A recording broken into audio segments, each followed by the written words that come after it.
Francés de nacimiento y neoyorquino por adopción, Jean-Christian Agid fundó en 2007 37 East, agencia de comunicación y desarrollo empresarial con base en Nueva York. Previo a ello, JC estuvo a cargo de medios y relaciones públicas para los servicios culturales de la Embajada de Francia en los Estados Unidos, donde además fungió como promotor de artistas, miembros del gobierno y ejecutivos franceses. Su pasión por informar y comunicar lo ha llevado a trabajar en diversos medios de comunicación, tanto en Francia como en los Estados Unidos.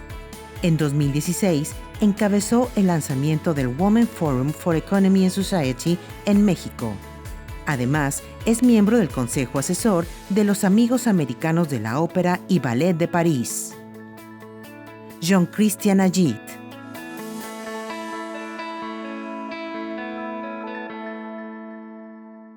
JC, how are you? I'm very well, Barbara. It's so good to be to see you via Zoom. The same, JC. You are in New York. I am in New York. That's where I've been contained since early March. And JC, theaters and performances, are they still closed? They are closed, and they're supposed to be closed until most likely early 2021. And that's very sad because, you know, that means that all that economy around culture is silent. Tourists are not going to come to New York for sure. The Metropolitan Opera announced that they will not reopen before January 2021 at the earliest, and that's very sad. But it's I think it's the last part of the reopening where we can be sure that people who are going to congregate in a closed theater are not going to contaminate one another as much as they would if they pass by each other on the streets. I heard, though, that some concerts could resume in the fall, but you know, it's yet to be seen. If there's one thing we've learned over the last few months, I believe, is that things change every week, and we need to adapt. But right now, I would not bank on seeing Broadway and top big theaters reopening before a long while. The community of artists, is there something that they doing, particularly JC, to reinvent themselves, or how are they getting money? And that's a very big worry. You have the measures that the American governments have put together for those people who are unemployed, and they can get a little bit of help. But a lot of artists are freelancers, and they're not getting any performances. And I think it's really important to understand that artists are the blood of the performances. And if, you know, they've trained so hard to become a string bass player, to become a music conductor, to become a singer, an opera singer, or a ballet dancer, that, you know, they don't have that many alternatives. And if we don't make sure that they can make a minimum of a living, they can keep training, you know, when the theaters will reopen, all those artists will not be there anymore. And we all need to find ways, even the smallest ways, to help artists who live around the corner. Because I personally believe that we can't live without art and culture.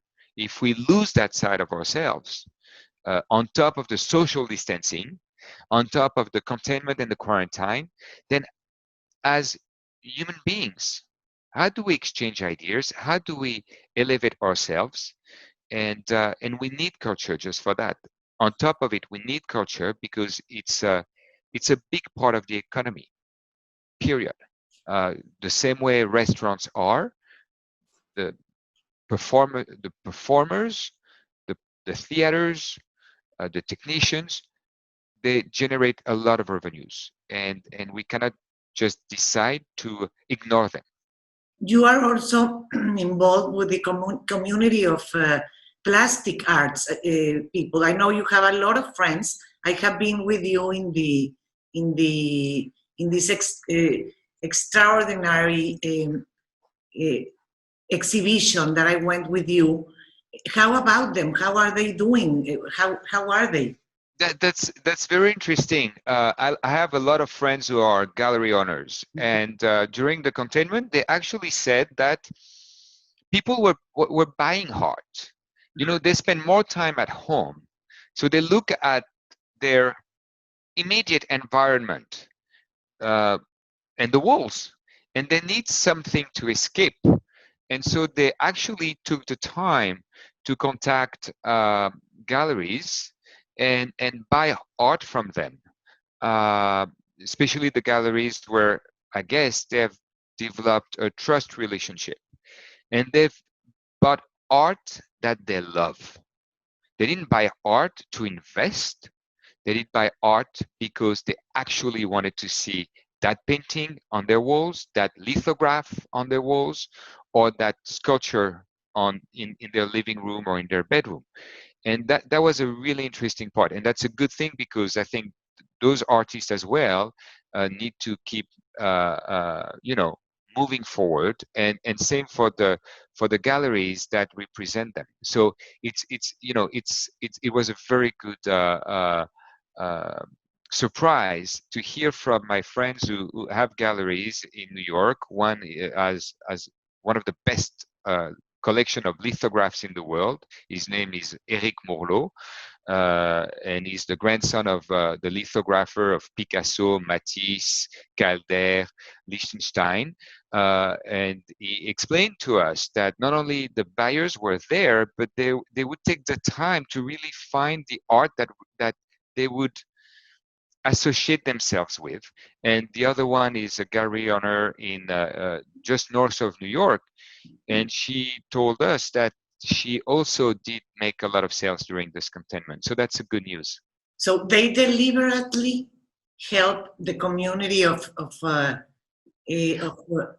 the ones that they represent. For example, they have a painter that they represent. They have painters that they represent. It's very simple. You know, you buy to a gallery a painting. You know, most of the money goes to the painter, and the best way to support artists right now is to buy from them. Exactly. You know, spend your money where your art is. Exactly. Whether you want to donate your money to support a ballet dancer or a musician, which the American Friends of the Paris Opera is doing in the United States, or you spend your money to buy an art piece because you love that painting. But by doing this, you actually are putting your money in the hands of an artist. Spending your money where your art belongs is true for everything. Mm-hmm. Think where you buy your bread from. Think where you buy your meat, your vegetables, your fruits, your clothes from. Because you know that at some point, that's where you give your money away. And that's how you support some specific people. So if you have a little bakery around the corner, and you like those people, buy your bread from them and not from anyone else. Because when you do that, you support them. If there is a caterer or a restaurant you really like, buy meals from them. Yes, I love what you're saying. It's solidarity. That is the solidarity that we need to grow, to help others. That's the real way to help. And also to lower the outrage that we're living in the whole world, no? Absolutely. If you look at what's around you, you're going to have a nice impact on the planet. And I think above solidarity, and it might sound cheesy, we are all alone in this fight. So we are alone away from our friends and from our families. But it's only together by having, keeping an eye on the people we love or the people we like that we are going to go through this. And the smallest thing can have a huge impact. I find this kind of behavior to make you feel better. It's not always about getting the best. It's about getting the best experience. And the best experience is a human experience. How was it for you to grow in a family surrounded by culture, by opera? It's very interesting. And my mother was a professional singer, a mezzo-soprano, and she was also a teacher. So it was really interesting because on one hand, my father is very much a Wagnerian. He loves Wagner. And he would ask us, my brothers and I, and me, he would ask us when we were young to tape over the weekend, uh, hours of Wagner on audio tapes. That's something that the new generation doesn't even know what it is. But there was a time when music did not come from Spotify or from Apple Music. It would come from an audio tape, and we would have to turn the tapes every 45 minutes if we were lucky. Those were 90 minutes tapes, or 30 minutes.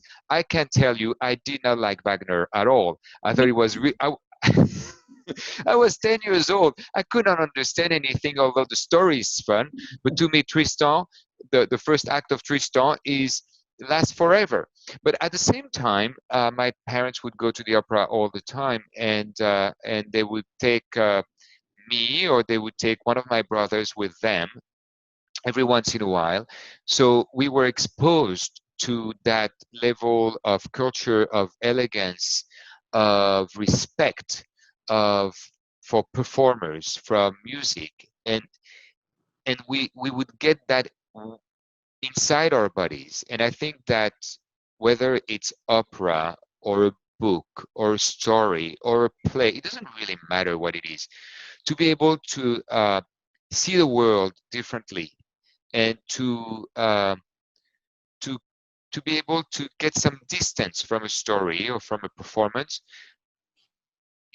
enlightens your life and gives you ideas and opens doors to rooms that you didn't even know existed. So it was a beautiful thing.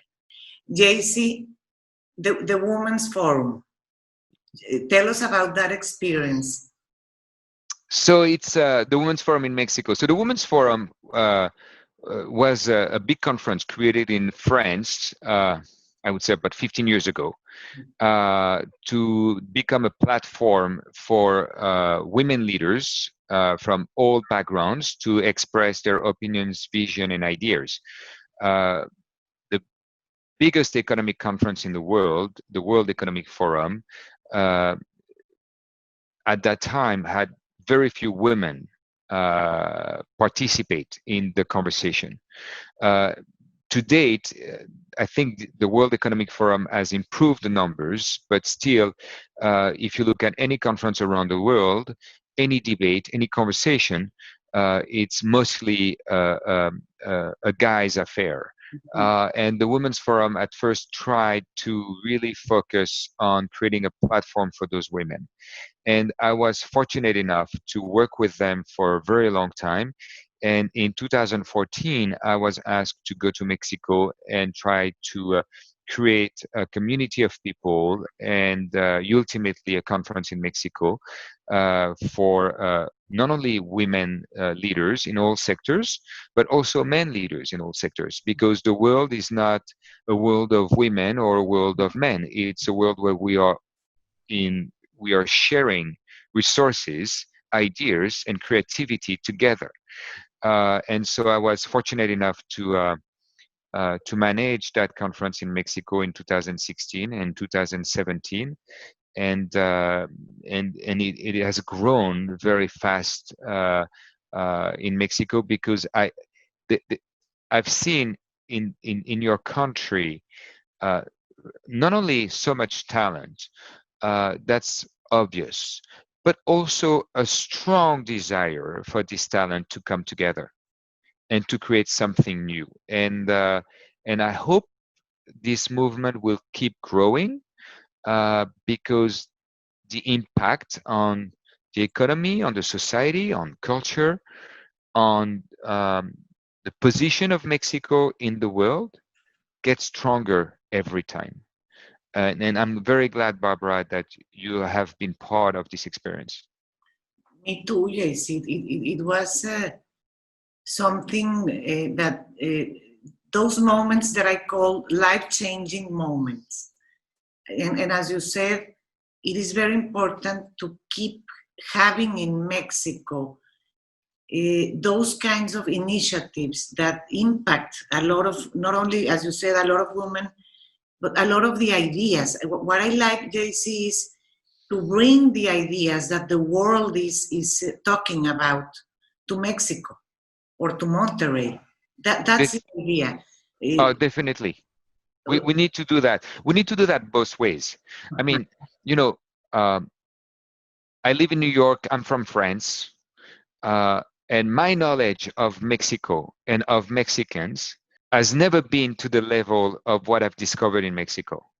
And I think Mexico and Mexicans should be aware that they have an avenue outside of Mexico to express and share their talent, their creativity, their entrepreneurship, their leadership in the world, whether it is from an industry perspective, from a cultural perspective, and that's you, Barbara, from an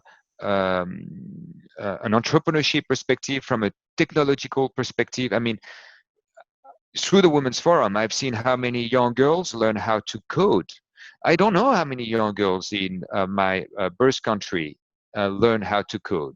So we need the Mexicans to be extremely loud in the world and to be part of the world. And I think the debate is always more interesting if you also invite people from the outside to come to Mexico and have this conversation. I mean, I would say I'm the first one. When I first came to Mexico City, I did not know where I was going to, and Mexico City has become one of my favorite cities in the world. I have so much fun every time I go there.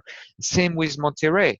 I mean, the last time I was in Monterrey, in your beautiful city, I think it was in November, and I took the time to visit your school, another ballet, the museum, and what I saw was fascinating, and as fascinating, honestly, as what I could find in New York City or in Paris.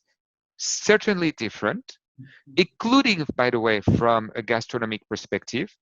And so we need to create those connections even more. And it's not because today we can't travel anymore, we are socially distanced from one another, that we should stop. We should do the exact opposite. It is time for all of us to connect in a very smart way, to move forward, hopefully towards the right direction. You said something that I always like. You always put Mexico very high, and we need a lot of people like you to come and see and work with us and see that Mexico has, for example, culturally, JC, Fridas, Diegos, a lot of people fantastic opera singers. We have a lot of things, but we sometimes do not connect with the right people. Don't you think, JC? We have an avenue, as you said, a lot of opportunities to make synergies with people that are going to help us, and we are going also to provide a different perspective of what Mexico is. Don't you think? Absolutely, and I'm going to just share with you two examples. You mentioned Frida Kahlo, but there are in Mexico so many fascinating contemporary artists, painters, sculptors. That's number one. And I've never been to go to the big art fair in Mexico City, but I heard it's just a place to go. I mean, of course, you have Art Basel, Miami, and Art Basel, but you have other art fairs like the one in Mexico City in the winter. But I'm going to use another example, which is the one of a music conductor from Mexico City, and a woman, actually, Alondra de la Parra, who was kind enough to participate in the first edition of the Women's Forum Mexico. And Alondra de la Parra has performed around the world, in Australia, in Europe, in North America. And every time she performs outside of Mexico, and she did in Paris with the Orchestre de Paris at the Philharmonic,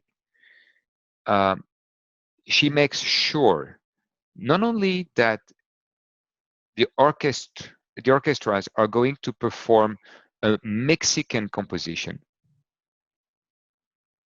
Wapongo, Danzon, others, but she will also bring instruments that are specific to Mexico, that do not exist in Europe, and she will give those instruments to the orchestras. And right now she's, I believe, in Germany, and she was working before the crisis with Daniel Barenboim in Berlin, and she's resumed, I believe, concerts. But here's one of your cultural ambassadors, and there are many like her. And another one whom I like very much is the artist Betsabe Romero. And Betsabe has had exhibitions all around the world. And every time, and there is one in Washington, D.C. right now, there was one in Paris at the Grand Palais about a year ago, I believe. Every time you have someone like Betsabe or Alondra, and there are many others, you bring the best of Mexico from a cultural perspective. That's true from those artists. It is true from for opera as well. I mean, look at the career of Rolando Villazón, for instance, and that's just one of the many. So the question is for the Mexicans to say, okay, should we invest into culture and make sure that our best talents can become our best ambassadors, not only in Mexico for us, for ourselves, but outside of Mexico, to ignite a conversation. And that job, I believe, is also the job of Mexican corporations. Mexican corporations have all the reasons to support the promotion of Mexican culture in Mexico and outside of Mexico. It could be also the job of the Mexican government. And here's what the French government has been doing for decades. And I think it's the only government doing this. The promotion of culture and the cultural exchange is part of the foreign affairs in France. It's not part of the cultural department, because a conversation around culture can lead to a business conversation, can lead to a diplomatic conversation, a political conversation, in the best way. And there is one thing that people don't want to touch, it's culture. And when they start touching culture, when they start destroying sculptures in Afghanistan or in Syria, you know that the next step is a very ugly step. So culture, music, art, writing, movies, and Mexicans have some of the best movie directors right now in the world, are fantastic tools to ignite a very creative and deep conversation with other people. So, I think Mexicans should be so happy and proud to have so many talented artists. Tell us about what you're doing. I want the people to know that you write beautiful, that you have created these incredible articles for Betsabe, for Vanessa Serrano, beautiful writing. Can you tell us about that? Well, the very good point, Barbara, is that actually I should be the one interviewing you. And I would like to know everything that's happening with your school, because, again, Mexicans should support your students and your professors, because what you're doing is essential to your economy and to the quality of life in Monterrey, Mexico. So I decided, I'm a former journalist, and once you're a journalist forever, I guess. And I decided at some point at the beginning of the containment, to ask people I knew how they were going through that time, and talk about what they were doing, about their vision, about their struggles.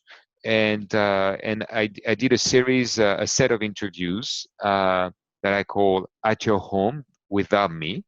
And I was lucky enough to interview people in politics, people in business, people in entrepreneurship, people in Mexico as well. Betsabe, the artist, Vanessa, who is actually the first interview, Vanessa Serrano is the first interview I did, because I think right from the beginning, we had to address one issue, which is, we have to stay confined in our apartments or in our house. And sometimes it's a very small place, it's a tiny space, or we have kids around and they have to do Zoom school, or, it might be with someone we just don't want to be with. So it could be really complicated.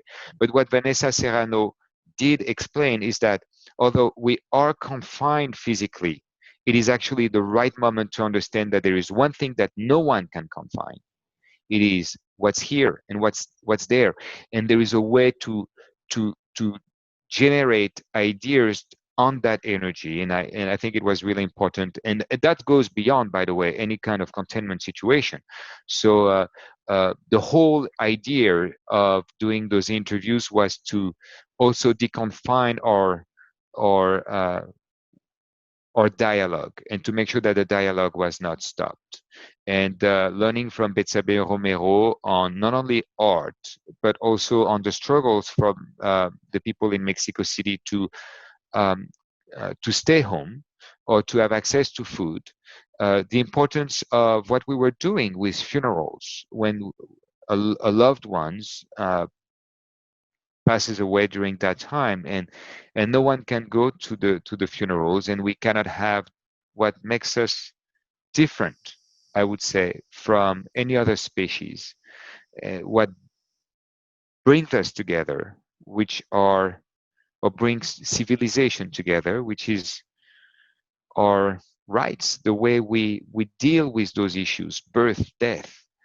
I think it was important to give Betsabe a platform to speak up, and I hope that many media in Mexico will do the same, and many other and bigger media around the world will do the same. JC, thank you so much. You represent, let me tell you, ConectArte, this initiative. Let me tell you that you are somebody who represents these values, the things that I want to transmit to the society. We are talking here about cultural inclusion. You are a person who always likes to connect. You have given me the door to be with Betsabe, to be with Vanessa, to be with a lot of people that have bring to my personal and professional career a lot to learn. Definitely, Barbara. Again, I think that the two words, and they may sound cheesy, but they're not.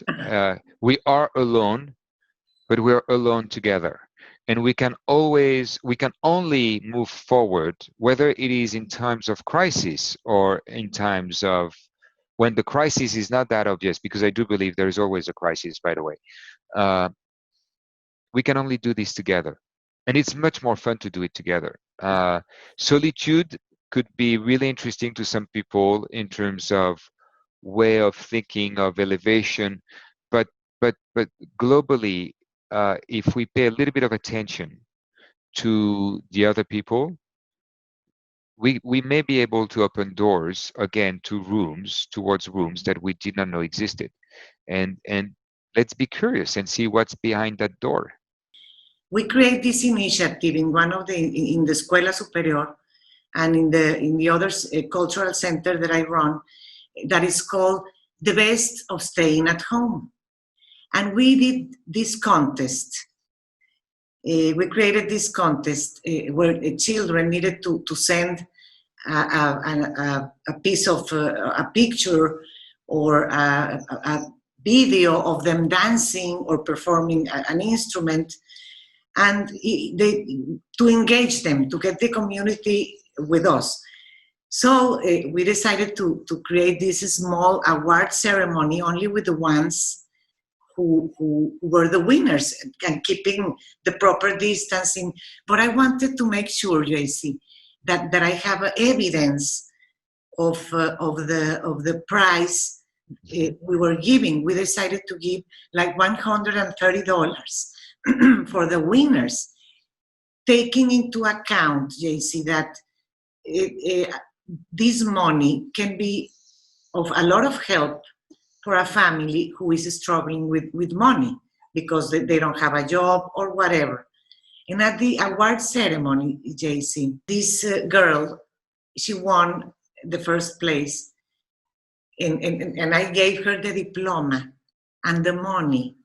And she said, I want to donate the money to the institution.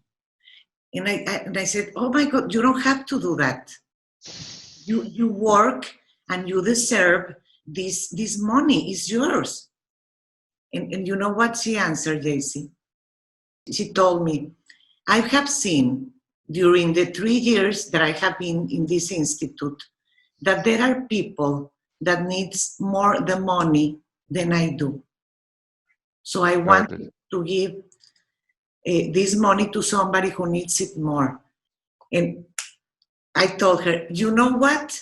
Our next initiative, you are going to be the judge of the contest, and we are going to name an award on your behalf because generosity and awareness of how other people is living through these difficult times, it's what the world needs, JC.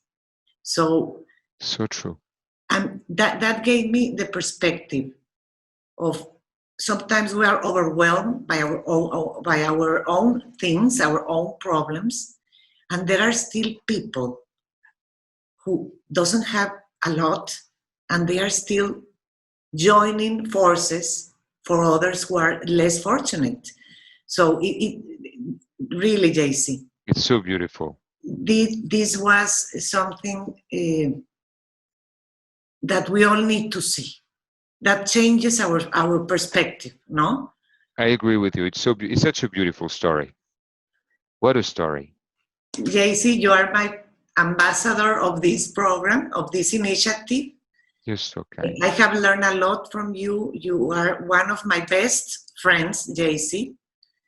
And hope that you continue all your projects, improve and get bigger, and you get to have what you deserve in life and what you want and what make you happy. Thank you so much, Barbara. And you're such a very dear friend to me as well, and an inspiration to so many. And you as well, your voice is vital, not only in Mexico, but also outside of Mexico. Thank you, JC. Thank you very much. A big hug to you too. Big hug to you, and hope to be with you soon.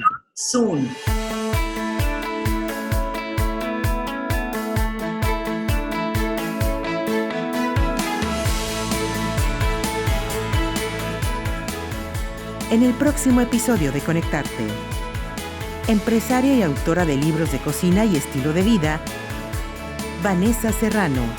No te lo pierdas, ConectArte.